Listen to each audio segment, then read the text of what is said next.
Graça e paz, pessoal, beleza? Espero que você esteja bem. Estamos aqui de volta no nosso canal para a gente dar sequência nos estudos bíblicos. Mas antes da gente entrar no estudo, não esqueça de curtir, compartilhar, comentar. Ô Luiz, mas eu vou compartilhar antes de ver o conteúdo. Irmão, confia, você já sabe que nesse canal a gente entrega algo de qualidade, preparado com muito amor, carinho e dedicação total a você.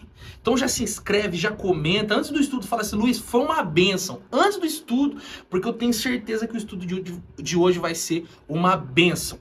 Então vamos lá.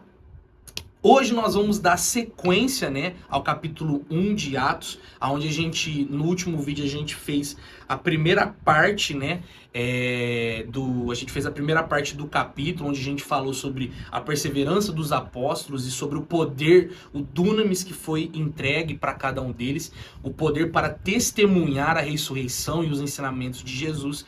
E hoje nós vamos pegar a parte final do capítulo e nós vamos falar um pouco a respeito de uma curiosidade, responder algumas questões aqui que esse capítulo deixa em aberto para nós. Eu acredito que vai ser uma bênção, então bora lá.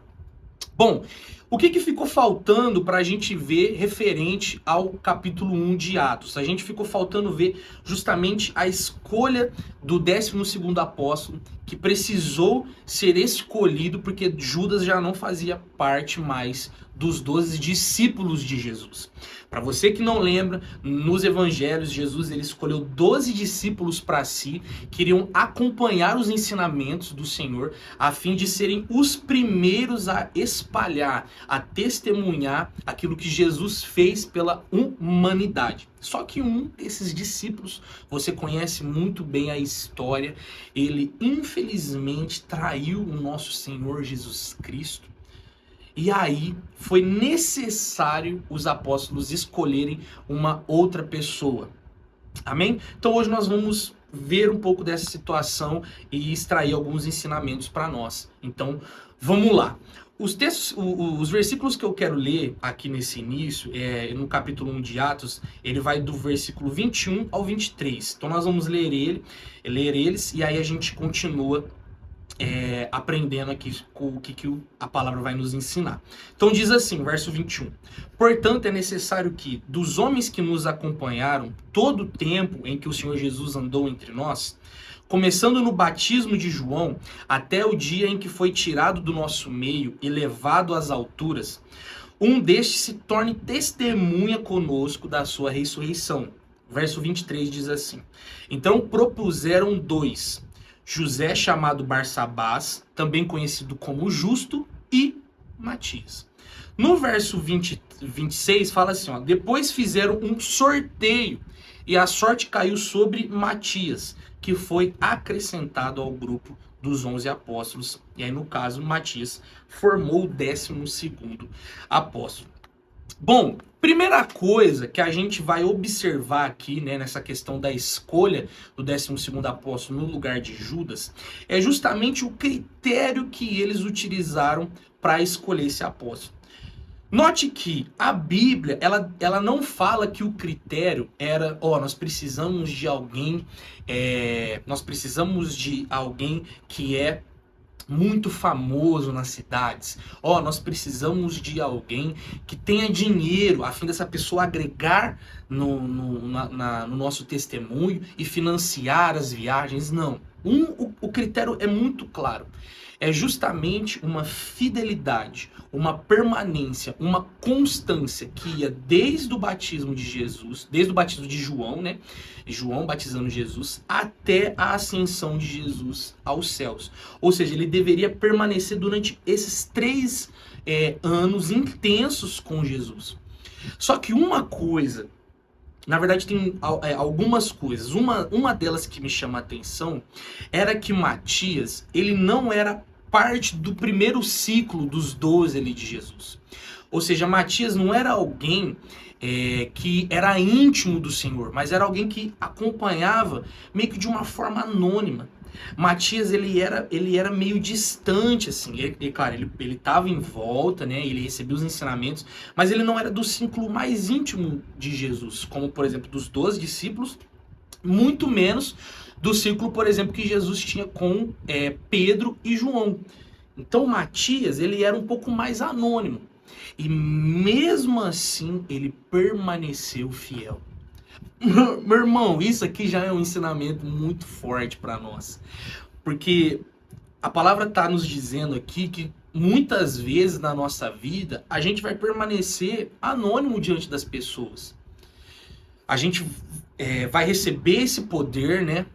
A gente vai ter uma autoridade espiritual, mas um alcance muitas vezes em massa, um alcance de autoridade maior que o Senhor, ele usa sim.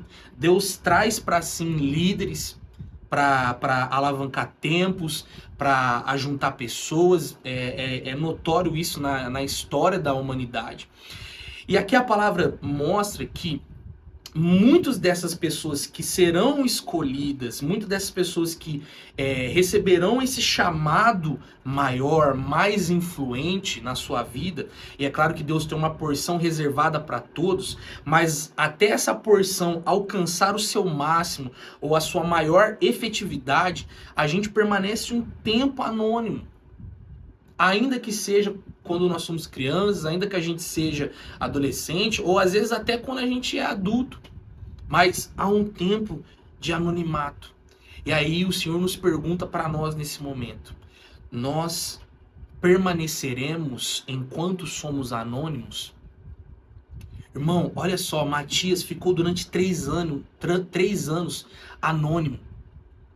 Matias ficou durante 3 anos anônimo, sem fazer parte do círculo íntimo do Senhor, mas ele estava lá, permanecendo, fiel, escutando, crescendo, adquirindo conhecimento, mudando seu coração. E aí chega uma hora que se cumpre. Chega uma hora onde Deus escolhe, onde Deus põe a mão. Só que muitas vezes o que a gente quer? A gente quer o lugar de destaque, a gente quer o lugar de influência, a gente quer o cargo, o título, sem ser fiel, sem permanecer fiel, sem ser constante. E aí isso já revela o nosso coração. Isso aqui já pode mostrar uma má intenção. Então por que você quer aquele lugar? Então por que você quer aquela influência? Você não tem permanecido fiel. E aí, no caso, muitas vezes, essa falta de fidelidade faz com que o Senhor não nos coloque no lugar que Ele deseja para nós, no lugar que Ele sonha conosco para ajudar e testemunhar, porque a gente não permanece fiel. E aí, o nosso potencial espiritual, ele recebe um freio. O nosso potencial espiritual recebe um freio. Então, irmão, não almeje cargo sem antes ser fiel. Não almeje posição sem antes permanecer. Não almeje destaque sem caráter.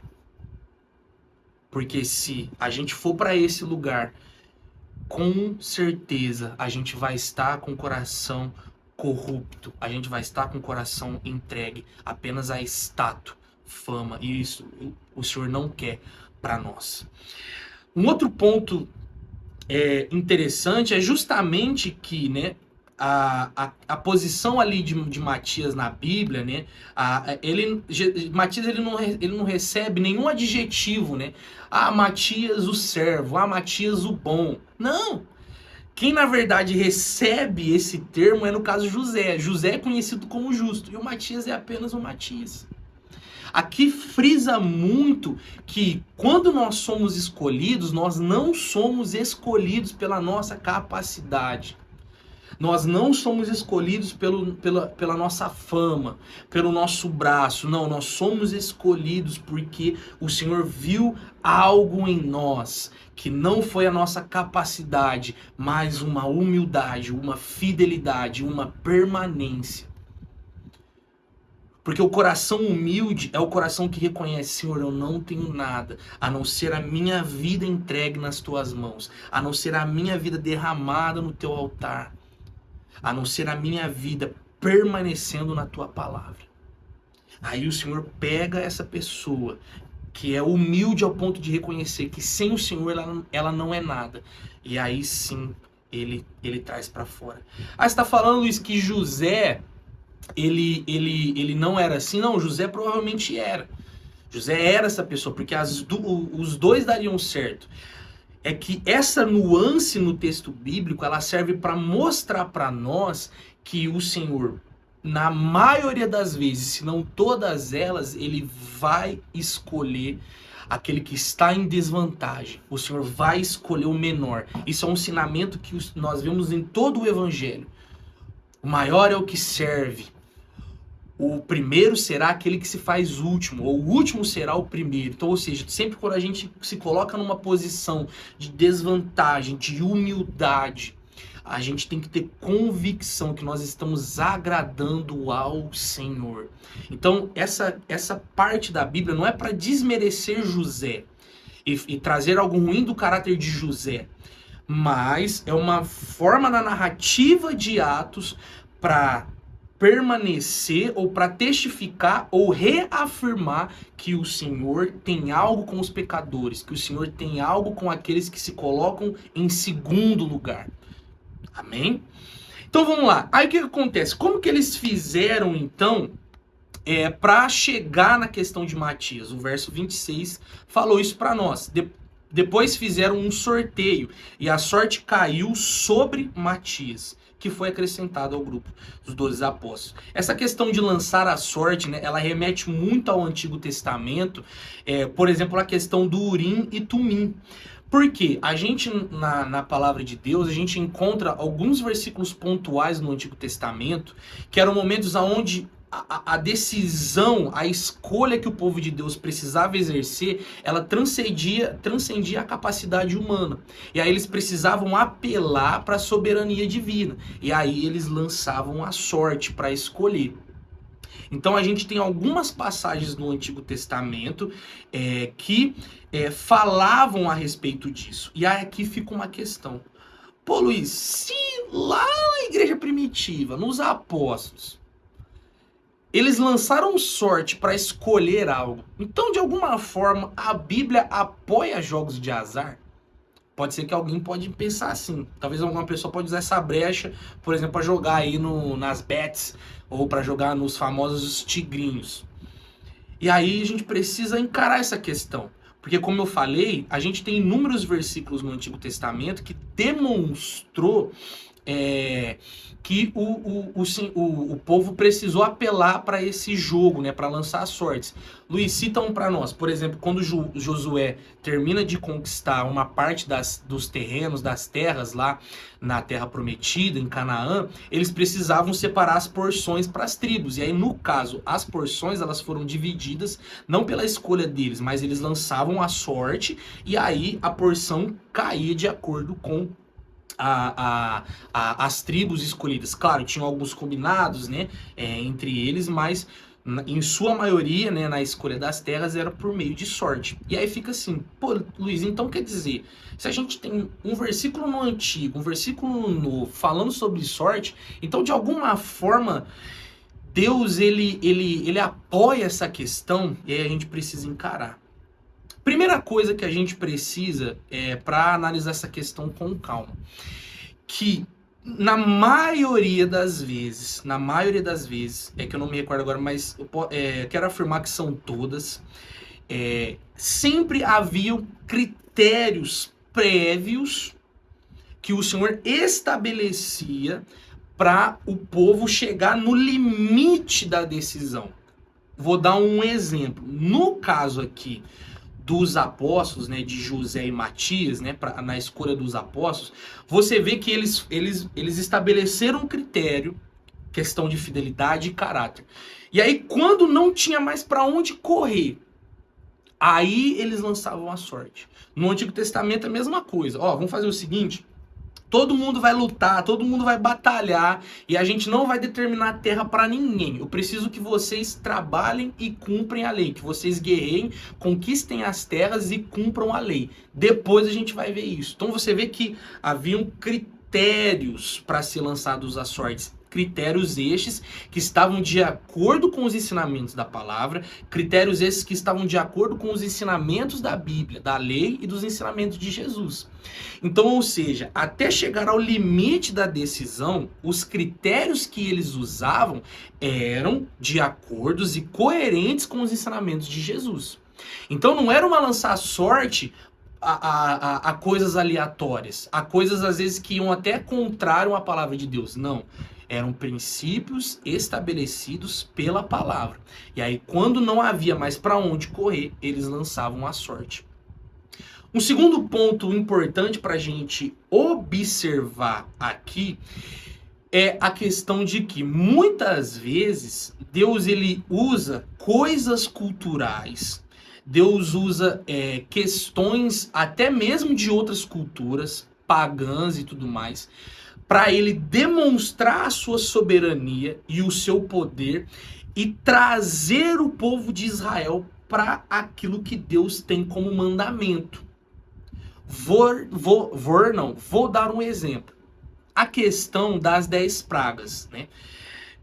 Você nota ali no início das 10 pragas que muito daquilo que o Senhor realizou, os magos também realizavam. Então, ou seja, eram truques, eram poderes mágicos que não eram encontrados apenas no meio de Israel, não apenas de acordo com a soberania ou a providência do Senhor, mas outras culturas, para além do povo hebreu e judeu, realizavam. E aí, Deus ele começa a agir de maneira parecida para no final ele provar que ele era superior aos deuses do Egito. Tá dando para entender? Justamente o Senhor fazia isso, por quê? Porque o povo de Israel, lembra que o povo de Israel, a gente tem que ter em mente que o povo de Israel, ele não tinha a mente, por exemplo, dos ensinamentos de Cristo. Era uma nação que estava sendo formada pelo Senhor, então ela haveria falhas. Então no início, Deus ele meio que precisava utilizar aquilo que estava disponível para a nação de Israel naquele tempo, para que eles associassem que Deus era superior a todas as outras opções de deuses que eles possuíam. Porque Deus está formando um povo para si. É mais ou menos quando a gente, muitas vezes, desce na linguagem da criança, a gente usa mecanismos que ela tem ali para a gente trazer ela para perto até que ela amadureça e aí a gente não utilize mais aquilo. Tá dando para entender? É mais ou menos o sistema de recompensa, né? A gente, quando a criança tá aprendendo, muitas vezes a gente faz assim. Claro que tem pessoas que não gostam desse método, mas é só pro exemplo aqui que a gente tá fazendo. Ó, fulaninho de tal. Ó, filho, se você fizer isso, certo? Aí você ganha um doce ou um tempo ali para jogar videogame. Chega um momento que isso não tem, que quando ela for ficando mais velha, ela vai fazer porque você tá dando a ordem, independente se você vai dar ou não algum benefício para ela. Só que no início dessa formação é importante, porque ela ainda não consegue compreender a totalidade da obrigação ou a totalidade da importância daquela atividade. Tá dando para entender? E aí o Senhor ele faz a mesma coisa com o povo de Israel. Ele usava questões ou práticas culturais de fora, mas ele ressignificava para mostrar que o seu poder prevalecia ou predominava para além de todo poder. E aí no final ele descarta. Vou dar um outro exemplo. Olha só pra gente, um outro exemplo para a gente compreender a questão do casamento. No início, Deus ele inicia a proibição em não casar com mulheres cananeias.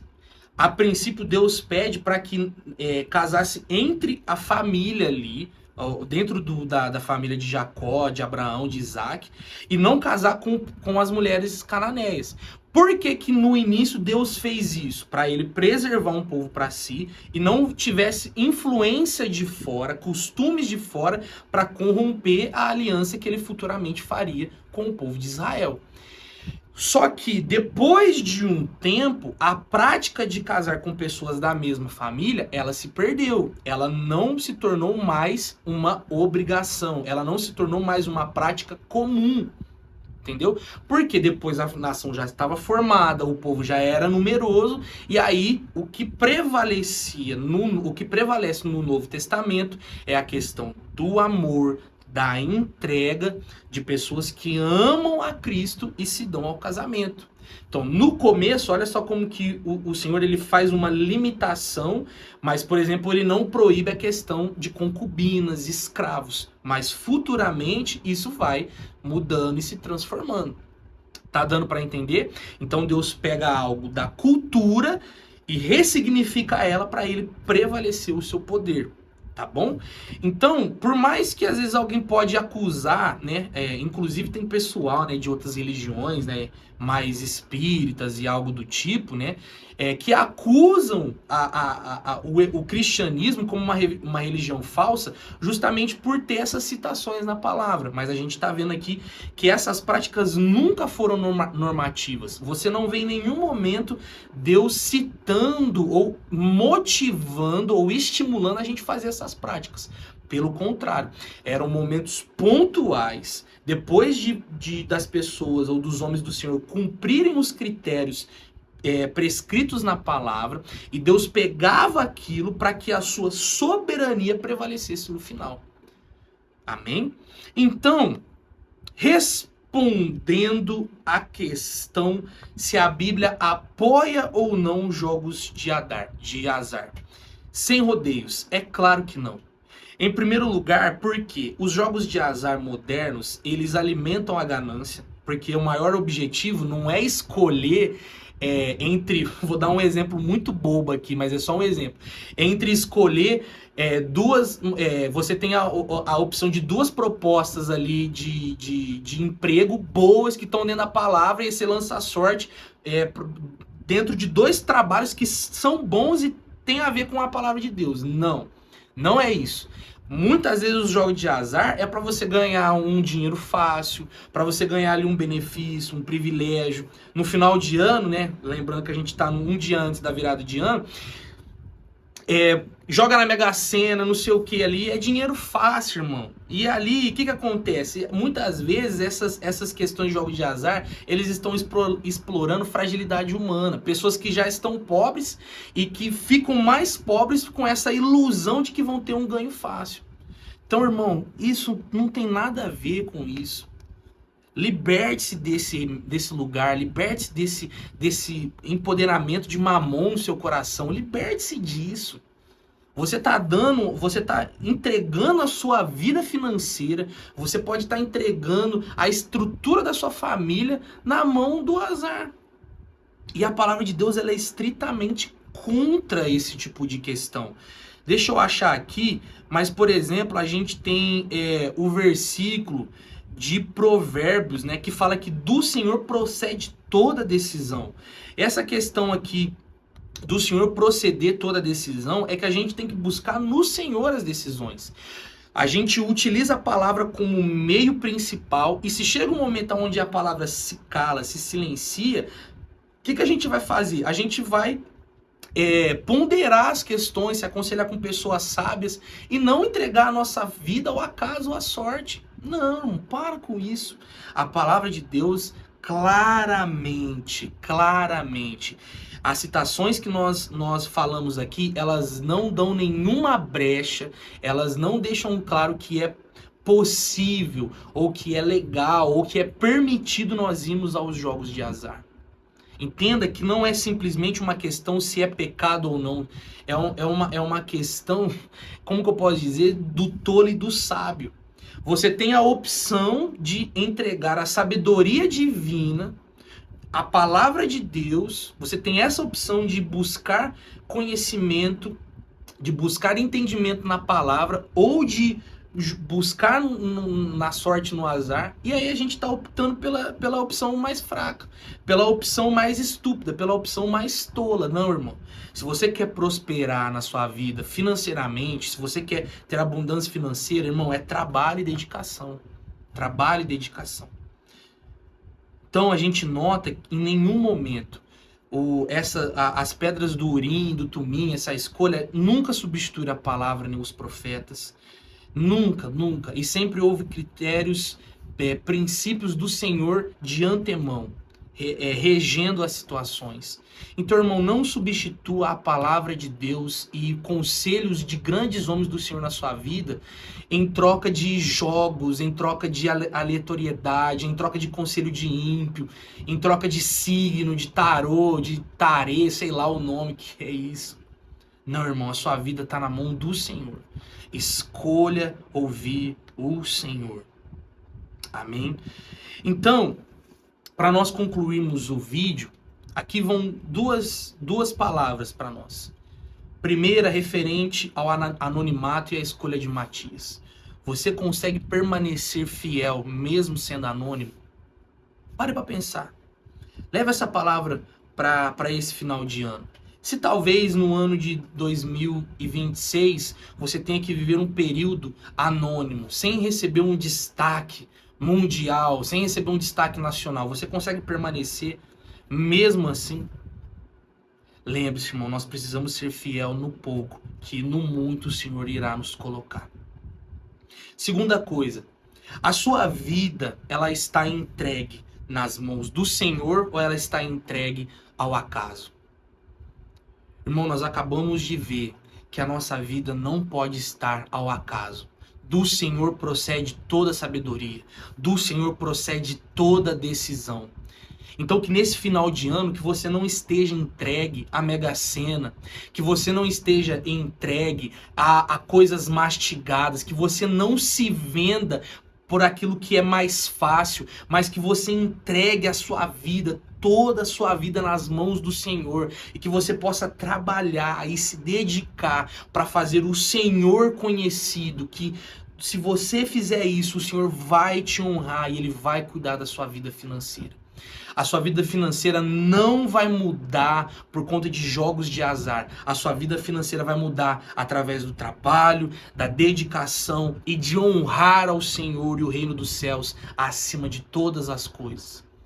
Priorize as coisas do Senhor, que o Senhor guardará a sua vida e todas as coisas. Amém? Irmão, convido você a fechar os seus olhos para nós orarmos aqui referente a esse estudo. Espero que ele tenha te abençoado de alguma forma. Então, convido você a fechar os seus olhos nesse momento para orarmos. Senhor Jesus, muito obrigado por essa palavra, Senhor. E a nossa oração, Deus, é que possamos permanecer fiéis a Ti. Fiéis, Pai, mesmo anônimos. Mesmo que a gente, Pai, não tenha destaque. Que a gente possa exercer o dunamis, Pai. Independente se a gente está no destaque ou não. Independente se a gente está no altar ou não. Que a gente possa exercer esse poder, independente da posição de destaque que nós possuímos. Ah, Senhor, limpa o nosso coração de toda má intenção. Limpa o nosso coração de ter, Pai, todo privilégio, Pai. Todo privilégio, Senhor. Não, Pai, que a gente possa ser humilde, Pai. Humilde. E exercer, Pai, mesmo no pouco. Porque sabemos que uma hora o Senhor nos colocará sobre o mundo, Pai. O nosso segundo pedido, Deus, é, na verdade, que o Senhor possa cuidar de nós. O nosso pedido é que o Senhor cuide de nós, Pai. Porque, Deus, os verdadeiros discípulos, Pai, são aqueles que confiam no seu cuidado. E que, confiando nesse cuidado, não se entregam ao azar, à sorte, a aleatoriedades da vida. Que não se entregam, Pai, a dinheiro fácil, Senhor, mas se entregam ao trabalho, à dedicação e expulsam a preguiça da vida. A Deus, mesmo aqueles que muitas vezes possuem até motivos, Pai, para ir a esses caminhos, pessoas que tiveram um desastre na sua família, pessoas que, Pai, enfrentaram tribulações, Pai, grandiosas, que o Senhor possa enviar milagre financeiro para essas famílias, Senhor, que às vezes bateram um carro, que às vezes perderam um emprego, que às vezes foram assolados por uma doença e por conta disso a vida financeira se desestabilizou. Ah, Senhor, que a Tua providência seja a resposta que eles precisam e não jogos de azar. Que a gente tenha, Deus, no Brasil, cristãos que não jogam na Mega Sena, mas que depositam o futuro das suas vidas, Pai, nas Tuas mãos e no trabalho e na excelência que entregam a Ti. Essa é a nossa oração em nome de Jesus. Amém e amém. Irmão, vou ficando por aqui. Espero que esse vídeo tenha te abençoado, que esse estudo tenha te abençoado de alguma forma. Então, não se esqueça de comentar, de curtir, de compartilhar, de se inscrever, porque tudo isso impulsiona essa palavra para mais e mais corações. Eu vou ficando por aqui. Um grande abraço e até mais.